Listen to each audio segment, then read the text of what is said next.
choose your character.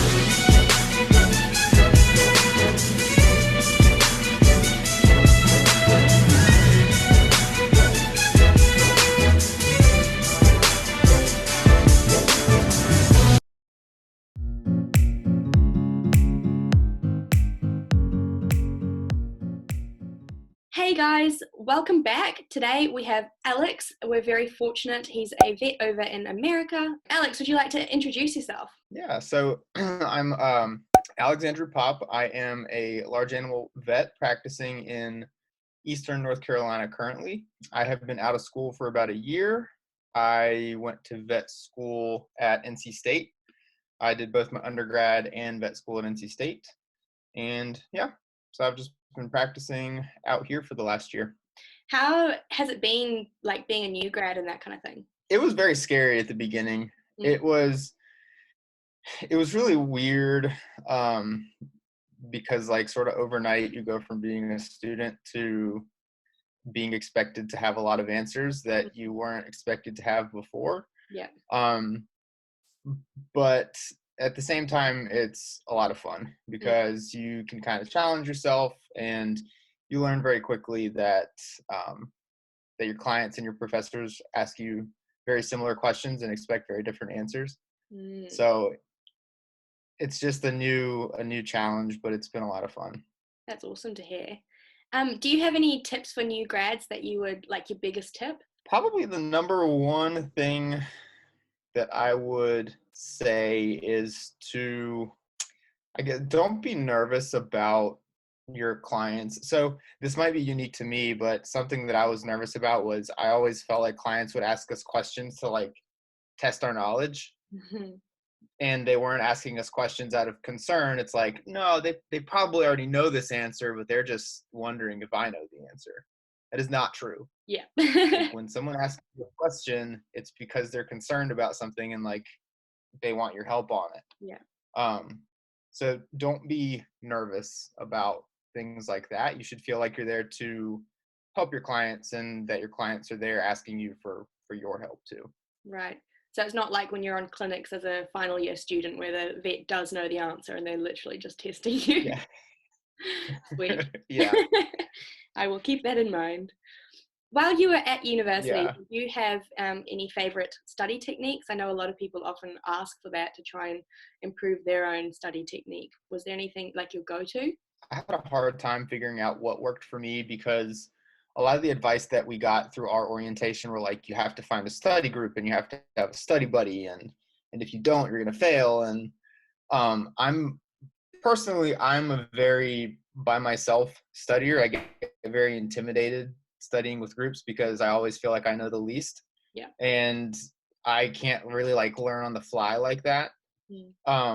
So the best thing that worked for me was to plan like a day or two of studying with a group right before any exam, and then like keep to it, knowing that I had to know my stuff before that or I wouldn't get anything out of it.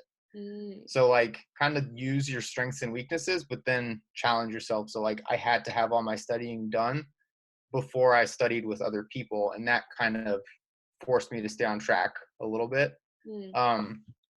Time management was not my strong suit. I think that's a really good idea, actually. I definitely personally feel like stressed out when I study with people when I also feel like I don't know anything. So that makes a lot of sense to be like prepared before you go in. So it's more like testing your knowledge as opposed to trying to learn at the same time. Yeah, exactly. Do you have a funny vet story or like your favorite vet story from your year out in practice? I don't think that there's one in particular that comes to mind. I guess my favorite things or my favorite types of stories have been, I guess, clients posting on social media about me. Like there's one or two cases that have been kind of long, drawn out, like didn't know what was going to happen. And, they all don't go well, but for the ones that have gone well, it's been so nice to see the perspective of a client and how they see things, because when you speak to people in this light, it's always very professional and very you have to keep it within the professional means, but then when you see how they perceive it and like transform that story into their own words on social media and really see like what they noticed about you and what they actually heard you say and things like that. I guess those little things have been my favorite parts or favorite stories about being out, is just seeing the true impact that you have on people when at the end of the day, we come home and it's like, well, change out of your work clothes Yeah, and that was a make day. dinner, and yeah, you Yeah. don't realize how big of an impact you have, and it's kind of nice to see that sometimes. Yeah, I can imagine. A little bit of heartwarming stuff, hey? Yeah. I like it. Okay, so obviously vet is a huge part of your life. Like you just said, you kind of go to work and then you come home and do the routine again type thing. Do you have any hobbies outside of vet? I am I call it a hobby, but I am just in love with everything business. I don't know if you follow Gary V on social media or anything, Gary Vaynerchuk. So he is this like big eccentric entrepreneurial guy, and he has a media company. But the reason I bring him up is because he always described himself as the classic, like he would walk up to his neighbor's house and like pull the flowers out of their front yard and then like knock on the door and sell them flowers. And he so I didn't do that, but like ever since I was little, I've always had this little like, I guess, entrepreneurial spirit, like always thinking up of little things to, I don't know, make businesses out of. So a hobby of mine is I have an online business, and I just find it to be so much fun Mm, because it's a whole nother thing, and it's like black and white from it has nothing to do with veterinary medicine, yeah, but it's true. just kind of cool to have that completely different like sales outlet. Interesting. What kind of online business is it? I started selling, have you ever heard of squishies? I think you're going to need to describe them to me. So they're, oh god, is this another one of those words that doesn't translate I think so. properly? It might be. We need to check. um, so squishies are like little toys that kids play with. So they're almost like stress balls, but when you squeeze them and you let go, they like slowly rise back up. Right. Okay. Yeah. That's They what I were was this imagining. huge So it's fine. fad toy Hmm. in like 2017. So I started selling those. Um, but then a year after that, I actually developed a product of my own, Hmm. which was a tent that fits perfectly over a bed. So Oh, like if you're sharing a dorm room or something and yeah. and you didn't want to be in your roommate's face all day, you just pop Whip it out over your your teeth. bed and you have a little bit of privacy. Yeah. That's amazing. I thought it was fun for a little while, but I really want to focus all my attention on the next thing. Mm. Because I'm actually buying a practice of my own, Ooh. which is exciting and scary. Yeah. But all of that energy is gonna transfer there, and I'm gonna get my kick of my love and passion for business out of that. 100%. All right. So tell us all about your future plans then. Fill us in. um, so I can't say a whole lot yet, but it is a practice that I'm going to be buying here in the next couple of months. Um, it's been kind of a work in progress for a while, but it is a up and running mixed animal practice, Hmm. and it is it's just going to be an exciting and scary time, but Sure. it's going to be it's mostly a large animal practice, so I'll still be practicing large animal medicine, but there's a Mhm. small animal component to it too. Wow. um but yeah, so that's going to be the next step, and we're sort of in the months leading up to that Yeah. being 100% official. Gosh, that's huge. That's so exciting. I Yeah. can't wait to hear about it over your Instagram and stuff. I'm assuming you will post all about it, right? Oh yeah, I can't wait to tell the story because I feel like it's gonna inspire some people and depress some people too. Well, I'll have to get you um, back once but you've done it all, and then you can do some inspiring of people through this. Hopefully, not depressing, but inspiring. yeah, it's good, but it was just, oh my gosh, it was such a learning experience. And like from all of the business and communications classes that we get in our vet school curriculum, totally just off, like the so far off from what the real world was, and Oh like gosh. talking to banks and Yeah. yeah, Sounds but fantastic. it's all okay. It all worked Good. out. Yay. That's so exciting. Awesome. So you Yeah. also, I was kind of hoping that TikTok would be included in your list of hobbies, but instead you are very business minded. Would you like to tell me about your TikTok and how you set that up? Because it's gone off a little bit, hasn't it? It has, and that was super surprising and like unexpected by all means, but it's been so much fun to see. And I'm trying to keep it like, I'm trying to keep the, I guess, the original intent behind it, because it's hard when something takes off like that. Like you kind of start to mold your craft into what your audience is like seeing and Yeah, liking, versus just putting out what you like and what you think is fun. true. But yeah, that was totally random. I put out like a couple of videos.